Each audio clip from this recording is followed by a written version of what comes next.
Hello everyone, I am Pooja. This is fifth video of the same topic of useful and harmful microbes. तो अभी तक हमने 1 to 4 जो parts देखा है, 1 to 4 जो वीडियोस देखा है, उसमें हमने सिर्फ और सिर्फ डिस्कस किया है यूजफुल माइक्रोब्स। उसमें क्या क्या थे? फर्स्ट था लैक्टोबैसिली, उसके जो बहुत सारे यूसेस थे एंड वो कहाँ पे पाया जाता है, मिल्क में पाया जाता है, मिल्क से कर्ड कैसे बनती है वो सब देखा हमने, उसके यूसेस देखा, लैक्टोबैसिली के यूसेस कहाँ कहाँ पे होते हैं, कि क्या चीज़ बनाने में उसके यूसेस होते हैं। देन उसके बाद हमने देखा कि राइजोबियम को सिम्बायोटिक बैक्टीरिया भी बोलते हैं एंड वो कहाँ पर होता है, लेग्यूमिनस का जो प्लांट होता है उसके रूट नोडल्स में सिम्बायोटिक बैक्टीरिया पाई जाती है, राइजोबियम बैक्टीरिया पाया जाता है। उसका यूज़ क्या होता है, वो प्रोटीन बनाने का काम करता है, एटमॉस्फेयर जो नाइट्रोजन एब्जॉर्ब करता है और वो नाइट्रोजन को फिक्स कहाँ पे करता है, उस रूट नोडल्स में। जैसे प्रोटीन बनता है, प्रोटीन हम पल्स के फॉर्म में हम यूज़ करते हैं। उसके बाद हमने ईस्ट देखा, ईस्ट एक फंगस है, उसके बारे में डिस्कस किया और वो उसका जो रिप्रोडक्शन होता है वो बडिंग टाइप का उसका रिप्रोडक्शन होता है। एंड देन उसके बहुत सारे यूसेस थे, जैसे कि अल्कोहल बनाना, वाइन बनाना, इथेनॉल बनाना और उस इथेनॉल का यूज़ फ्यूल में होता है, ये सारा यूसेस थे उसके। ओके ना, उसके बाद एक लास्ट था एंटीबायोटिक्स देखा, एंटीबायोटिक्स क्या होता है एंड उसके टाइप्स क्या होते हैं, narrow spectrum and broad spectrum. फिर उसके बाद पेनिसिलिन देखा, पेनिसिलिन भी एक हाई लेवल का बैक्टीरिया है जिसका यूज़ हम किस में करते हैं, बहुत सारे मेडिसिन बनाने के लिए उसका यूज़ किया जाता है। ओके, उसको सबसे पहले डिस्कवर किसने किया था, अलेक्जेंडर फ्लेमिंग ने डिस्कवर किया था। ये सब चीज़ें हमने इसमें देखा, किसमें, यूजफुल बैक्टीरिया में। ओके, अभी हम क्या पढ़ेंगे, सिर्फ और सिर्फ हार्मफुल माइक्रोब्स देखेंगे, हार्मफुल बैक्टीरिया देखेंगे, हार्मफुल फंगस देखेंगे। So let's see in detail about fungus. तो फंगस के बारे में हम स्टार्ट करते हैं। यहाँ पे मैंने कुछ पॉइंट्स दिए हैं, उस पॉइंट्स के थ्रू हम 1 by 1 करते देखते जाएंगे, जिससे हमारा एक नोट्स प्रिपेयर हो जाएंगे और इसी तरह आप भी नोट्स बना लेंगे तो आपका भी नोट्स प्रिपेयर होगा एंड एग्जाम में बहुत यूजफुल होगा। ओके, तो फर्स्ट पॉइंट है, fungus are the microorganism, सबको पता है, and do not have chlorophyll, इसके पास कोई भी क्लोरोफिल नहीं होता है। ओके, फंगस हमने देखा है पहले भी, फंगस के पास क्लोरोफिल नहीं होता है। इट मीन्स जब हमें ये पता है कि जिसके पास क्लोरोफिल नहीं होता है तो वो कैसा होता है, वो हेटरोट्रॉफिक होता है। ओके, इसको कनेक्ट करिए आप कि ऑटोट्रॉफिक मीन्स इसके पास क्लोरोफिल नहीं है तो ये क्या हो गया, ये ऑटोट्रॉफिक होगा क्या, नहीं होगा। तो ये फूड नहीं बना सकता है और फूड के लिए दूसरे पर डिपेंड होता है, और जो ऑर्गेनिज्म फूड के लिए दूसरे पर डिपेंड होता है वो हमें पता है, उसे बोलते हैं हेटरोट्रॉफिक। इस तरह से आप इसको कनेक्ट करिए। और जिसके पास, जिस ऑर्गेनिज्म, जिस बैक्टीरिया, जिस फंगस के पास, जिस प्लांट के पास क्लोरोफिल होता है, तो ऑर्गेनिज्म फूड के लिए दूसरे पर डिपेंड होता है, वो हमें पता है, उसे बोलते हैं हेटरोट्रॉफिक। इस तरह से आप इसको कनेक्ट करिए। और जिसके पास, जिस ऑर्गेनिज्म, जिस बैक्टीरिया, जिस फंगस के पास, जिस प्लांट के पास क्लोरोफिल होता है, उसे क्या बोलते हैं, उसे बोलते हैं autotrophic.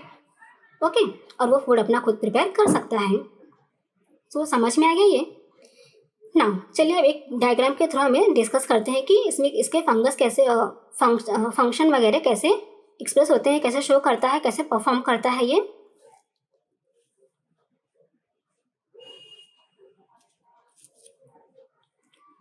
C, this is the structure of fungus, ये फंगस का स्ट्रक्चर है। ओके, इसमें क्या होता है, इसमें ये फंगस आने से पहले, सबसे पहले यहाँ पे जो स्टोलन है वो आता है, उसके थ्रू हाइफे आते हैं, और हाइफे का काम क्या होता है कि राइजोइड को स्प्रेड करना, उसको एक प्लेस से दूसरे प्लेस तक पहुँचाना। ओके, उसी के थ्रू क्या होता है, हमारा ये पूरा जो फंगस है वो स्प्रेड होता है और हमारा जो ब्रेड एंड चपाती होता है वो पूरा खराब हो जाता है। चलिए देखते हैं क्या क्या होता है। देखिए अभी यहाँ पर क्या है, ये माइसिलियम है, माइसिलियम के अंदर यहाँ से यहाँ तक जो पार्ट है वो माइसिलियम के अंदर आता है। उस माइसिलियम में क्या क्या आता है, हाइफे आते हैं, राइजोइड्स आता है, स्टोलन आता है। ओके ना, अब ये सबस्ट्रेट होता है, सबस्ट्रेट मतलब होता है कि जैसे हमारे चपाती, पाव, ब्रेड ये सब होते हैं, इसको बोलते हैं सबस्ट्रेट। इसी पे हमारा ये जो फंगस होता है इसी पे ही आता है ना, फंगस उसी पे ही उगता है, फंगस इसी पे ही ये प्रिपेयर होता है फंगस, तो उसको बोलते हैं सबस्ट्रेट। ओके ना, अब यहाँ पे जो राइजोइड्स है, राइजोइड का फंक्शन क्या होता है, सेम थिंग जैसे रूट का फंक्शन होता है उसी तरह राइजोइड का भी फंक्शन होता है। क्या करता है ये राइजोइड्स है, वो न्यूट्रिएंट मटेरियल जो है वो इस ब्रेड से लेता है और अपना हार्मफुल मटेरियल इसमें रिलीज करता है, जिससे ये पूरा स्पाइल हो जाता है, खराब हो जाता है, डिस्ट्रॉय हो जाता है और इससे जो है बहुत सारी प्रॉब्लम्स क्रिएट होता है ना। अब यहाँ पे देखिए, ये जो सबसे लॉन्ग, इस स्ट्रक्चर में जो सबसे लॉन्ग आपको स्ट्रक्चर दिख रहा है उसको बोलते हैं स्पोरेंजियोफोर। इसी स्पोरेंजियोफोर पर अटैच होता है हमारा स्पोरेंजियम। ओके, अब ये देखिए, ये सबसे बड़ा जो है वो गोला है, इसको स्पोरेंजियम बोलते हैं। इसी स्पोरेंजियम के अंदर बहुत सारे स्पोर्स प्रेजेंट होते हैं। ओके, नाउ अभी देखिए, ये जो इस स्पोरेंजिया जो फोर है, स्पोरेंजिया फोर में यहाँ पे देखिए, ये थोड़ा सा जो एक पॉइंट वाइज पतला सा स्ट्रक्चर है उसको क्या बोलते हैं, एपोफाइसिस बोलते हैं। इसी एपोफाइसिस पे ये जो हमारा कॉलम्यूला है वो अटैच होता है एंड ये बैलेंस बना के रखता है स्पोरेंजियम का। ओके, नाउ उसके बाद जब ये स्पोरेंजियम मैच्योर हो जाती है, काफ़ी टाइम हो जाता है, मैच्योर होने के बाद वो ब्रस्ट हो जाती है, फूट जाती है, फट जाती है। फटने के बाद क्या होता है, इसमें से बहुत सारे स्पोर्स रिलीज होते हैं और वो स्पोर्स हवा में मिक्स हो जाते हैं, क्योंकि ये लाइट वेट होते हैं और हवा में ये मिक्स हो जाते हैं। एंड देन जब मॉइस्चर कंडीशन आता है, मॉइस्चर इससे फेवरेबल कंडीशन मिलता है, तब क्या होता है, ये ब्रेड पर आके गिर जाते हैं और ब्रेड पे गिरते ही जर्मिनेट होना स्टार्ट हो जाता है। और जैसे ही जर्मिनेट होता है वैसे ये फिर न्यू फॉर्म में ये फंगस प्रिपेयर हो जाता है, फॉर्म हो जाता है। इस तरह से ये फटाफट जो है स्प्रेड होना स्टार्ट कर देता है। ओके, तो आई थिंक आप लोग को ये स्ट्रक्चर अच्छे से समझ में आ गया होगा। ओके, इफ़ नहीं समझा तो इस वीडियो को आप 2-3 टाइम्स देखिए, आपको सब कुछ एक एक पॉइंट्स आपको अच्छे से क्लियर हो जाएगा। Understood this one? Okay, now चलिए नेक्स्ट पॉइंट।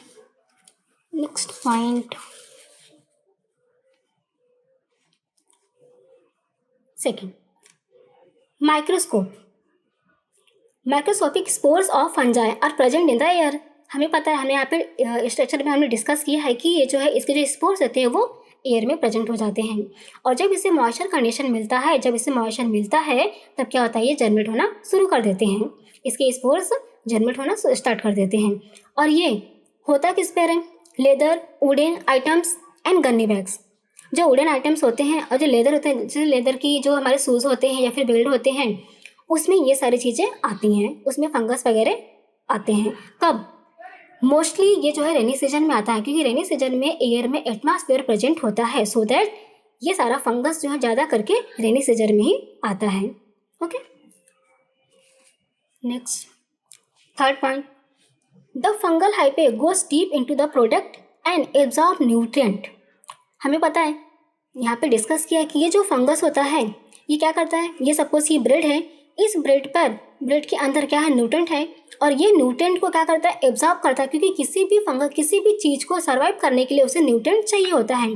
बिना न्यूट्रिएंट के वो डिस्ट्रॉय हो जाएगा, वो सर्वाइव नहीं कर पाएगा। तो ये भी अपना न्यूट्रिएंट किससे लेता है, इस ब्रेड से लेगा और बदले में क्या यहाँ पे रिलीज करेगा, अपना हार्मफुल जो पॉइजन है वो इसमें रिलीज करेगा। ओके, ना उसके बाद क्या होता है, फोर्थ पॉइंट है, वो जो मटेरियल है, अगर यहाँ पे कोई भी पॉइजन मटेरियल इसमें आप रिलीज करोगे तो ये जो मटेरियल हो गया, जो आपका ब्रेड है, वो क्या हो जाएगा, वो हेल्दी रहेगा क्या, वो फ्रेश रहेगा क्या, नहीं, वो फ्रेश नहीं रहेगा, वो पॉइजनस हो जाएगा। इट मीन्स वो वीक हो जाएगा, क्योंकि इसमें से न्यूट्रिएंट डे बाई डे वो निकलते जा रहा है, जो आपका फंगस है वो लेते जा रहा है, वो यूज़ करते जा रहा है, तो आपका जो ब्रेड है वो क्या हो जाएगा, वो बहुत वीक हो जाएगा, जिससे जो खाने वाले पर्सन है उनको बहुत सारी प्रॉब्लम्स क्रिएट हो जाएगी। नेक्स्ट,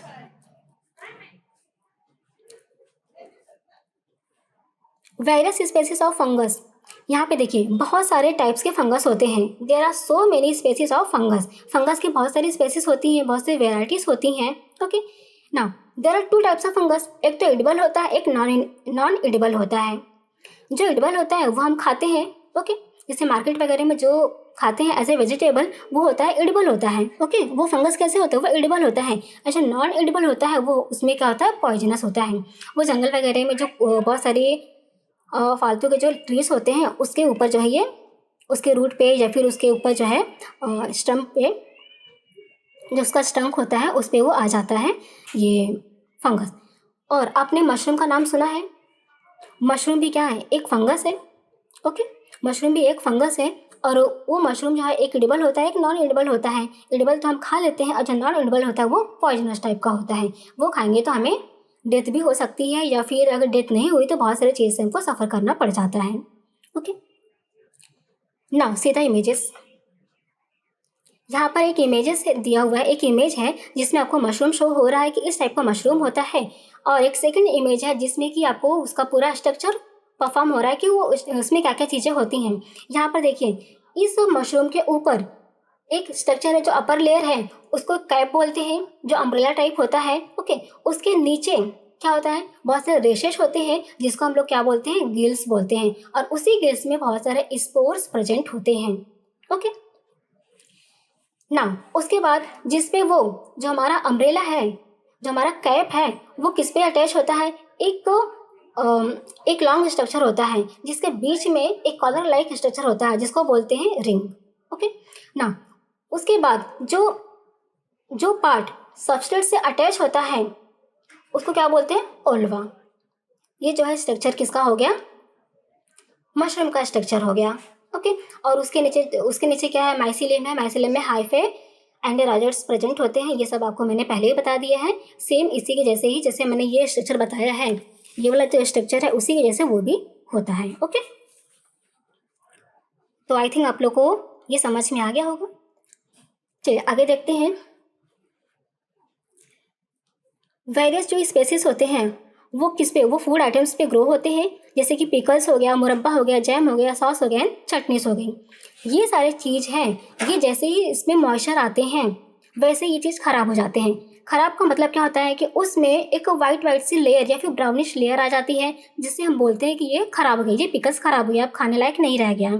ये मुरब्बे में जो है ब्राउनिश लेयर आ गया है, जैसे ये ख़राब हो गया, ये जेम्स ख़राब हो गए। क्यों बोलते हैं, क्योंकि उसके ऊपर यही जो फंगस है, जो हमने स्ट्रक्चर बनाया था, वही फंगस उस पर आ गए हैं।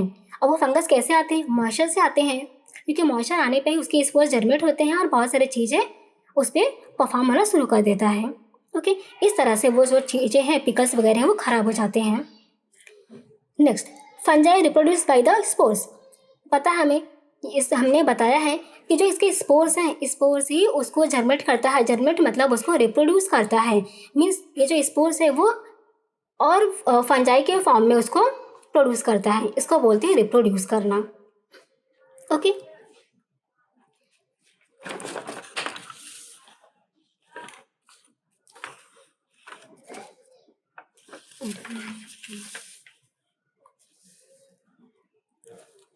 सी this one next point, fungi release mycotoxin. यहाँ पर एक वर्ड है, क्या है ये, mycotoxin. Mycotoxin it means, myco means fungi, toxin means poisonous, poison. Okay, so myco means fungi, fungi के अंदर जो टॉक्सिन प्रेजेंट होते हैं वो होता है माइकोटॉक्सिन। और ये कैसा होता है, ये पॉइजनस होता है। ओके, और ये फूड में क्या करता है, अपना जो पॉइजन होता है वो वहाँ पे रिलीज करता है, जिससे क्या होता है, फूड हमारा पॉइजनस हो जाता है। ओके, कोई भी पॉइजन अगर अपना पॉइजन किसी फूड में डालेगा तो ऑब्वियसली वो फूड क्या हो जाएगा, उसमें पॉइजन जाएगा, जिससे वो टॉक्सिक हो जाएगा, पॉइजनस हो जाएगा। सो दैट इस टाइप के फूड को अगर कोई भी फूड में उसकी जो अपर लेयर है उसमें ब्राउनिश या फिर वाइट कलर की लेयर दिख रही है, तो इट मीन्स वो जो है डिस्ट्रॉय हो गया, वो ख़राब हो गया, वो स्पॉइल हो गया है।